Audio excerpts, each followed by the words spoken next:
It's your tech moment. Censored story. I followed my regular routine today to find stories that I thought would be important to cover. Yes, Comic-Con takes up some bandwidth, and there are always those promoting stories about new hardware, which often are just ads in the guise of news. My process involves going through sources that I believe are fair and factual, determining what I think is most newsworthy to me, and I think I'm pretty average as a tech person who wants a broad spectrum to understand our tech community. So yes, there is a little bias involved because I decide what I think is important based on my experience. But normally I stay in the lane of facts and figures, leaving others to speculate. Today is different.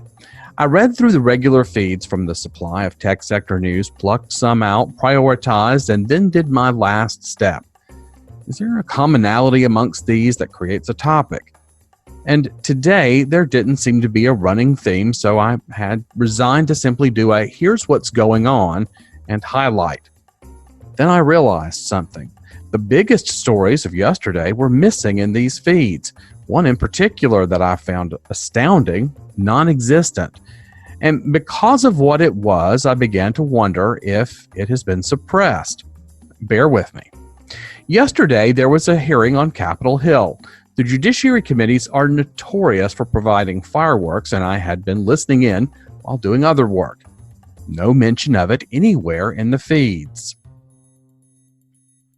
I opened up a search for full transcript of Google hearing at DuckDuckGo and got Kavanaugh hearing transcript from September 27th, 2018, a census hearing transcript from July of 2019, an Android ad for a live transcription app, and a Vox story about Sundar Pichai testifying in December of 2018.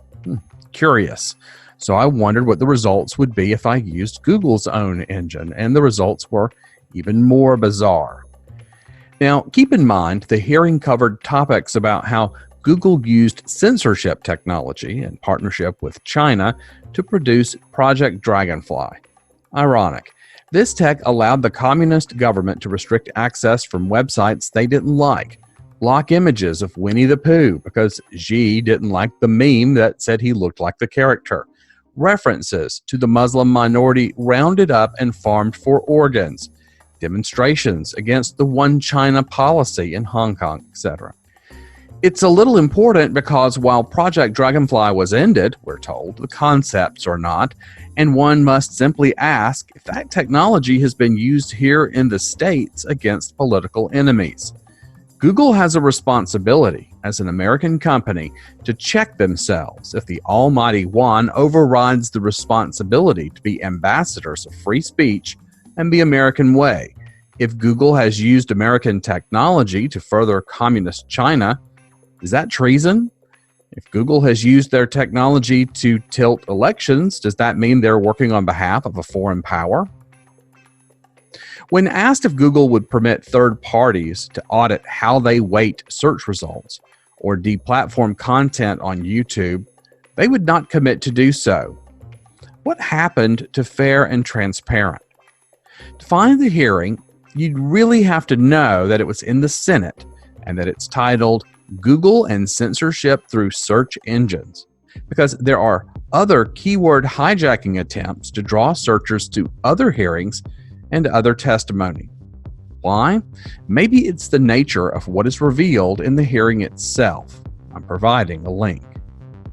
The video and transcripts are available from the Senate Judiciary Committee's website, but here are some key takeaways that I found particularly interesting. Google now restricts videos about the Bible. Restricted means that families that have a filter to avoid pornography and violence cannot see that video. It also means that no school or library can show that video. Google has even restricted access to a video on the 10 Commandments. Yes, the 10 Commandments. We have repeatedly asked Google why our videos are restricted. No explanation is ever given. That's from Dennis Prager. Google may be the most powerful censor on the planet. Senator Ted Cruz, Republican from Texas, led the hearing and appeared earlier in the day on Fox and Friends to explain what was coming. Quote, Google is a monopoly. Google may be the most powerful company on the face of the planet because they have a monopoly on information, on what you know and what I know. And not only that, but Google owns YouTube, which is the second most popular website on the face of the planet. And the problem is, they use monopoly powers to silence voices they don't like. It's not the first time Cruz has accused big tech of obscuring speech and controlling a narrative in American life. Big tech is responsible for 15 million voter swing. Google was a big contributor to presidential campaigns in 2016, but perhaps their largest contribution is in choosing what to promote to people's eyes. In this way, they help form a narrative mobocracy view, leaving minority views out of the conversation. YouTube wanted a father to watch a video of his daughter being killed, then explain to a robot why he wanted it removed. Mr. Andy Parker wanted Google to take down a grisly video where the victim was his daughter. It's impossible to talk to anyone at YouTube. They won't let you make a complaint with their online system unless you log in and point out what in the video is objectionable. Imagine what it must feel like to be this father working against a nameless, faithless behemoth to get this content taken down. His testimony tells us that Google's moderation system is broken and its management full of broken promises. I also found that Josh Hawley asks good questions. An hour and 12 minutes in, the Republican from Missouri really puts it to Google's representative, Karan Bhatia. And I can't even describe what this part of the hearing is because the keywords for the algo will suppress it. Let's just say it has to do with videos on YouTube of children. You can come to the blog and click through to see all of the videos. It's disturbing to me that this hearing has been buried in the noise of the squad and Trump's North Carolina rally because the questions asked are important. What roles does big tech play in American politics? Just how powerful are they? What responsibility does big tech have in promoting American ideals of free speech and expression? Who decides where the lines are when it comes to content moderation? And are the large media systems responsible for the content, or does the responsibility lie squarely with the person who posted it? How much content moderation is automated? How much is curated by people? How much is done by the community of posters and viewers? What technology should be restricted from use when dealing with a multinational? Should big tech cow to dictatorial or oppressive regimes? Who makes the call on this? I hope you take the time to look at this hearing. Few seem to have noticed it, so I wanted to use my platform to make sure it was documented and examined a bit closer. In other tech news today, in telecom, BizJournals.com says Comcast's Xfinity Mobile finally lets Android users bring their own device. If you've got a late model Samsung phone and Comcast service, you can bring your own device to the VoIP network. Also, Comcast is dumping Cinemax in favor of its own content. The new service is called Hits. Multichannel.com is reporting on that. However, if you have a Samsung phone and Sprint, you may have been compromised if you used the Add a Line feature. Click through to that story. And in big tech, Microsoft is showing off a more secure process and an election system it hopes to sell. The process shows how paper trails and encryption can allow voters to know their selections were tallied properly. Will this build trust in electronic systems? The story's over at The Register. Microsoft is also notifying users of nation-state attackers in this story from ZDNet.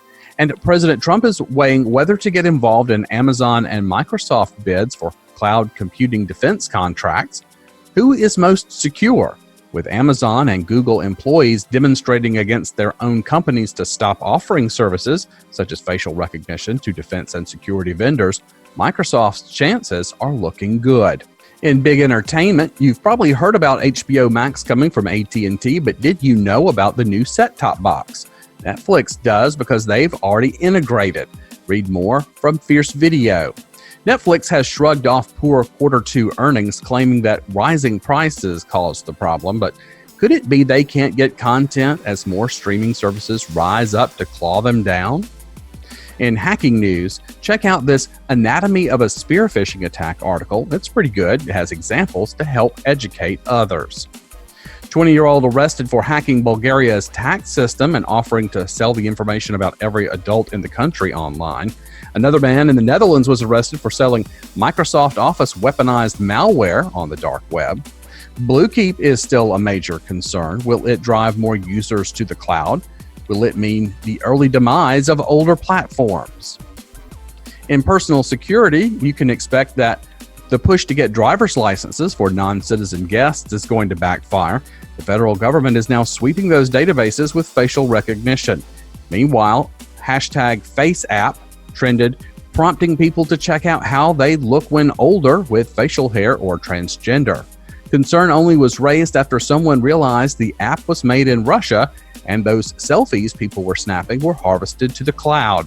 The UK's Project Verify is deemed undeliverable and will be handed off to the private sector. Read why the government can't create a system to track everyone. And Elon Musk continues to push boundaries. This time, it's past the barrier of good sense into transhumanism. How do you convince people that a Frankenstein experiment is okay? Use scientific discovery to help the disabled, your first stop. In crypto news, while Japan mourns the firebombing of an anime company, the country is promoting a cryptocurrency clearinghouse. Meanwhile, American Congress is throwing water on Facebook's new Lira cryptocurrency and determining whether big tech needs to be broken up. Tune in next time for more from Your Tech Moment.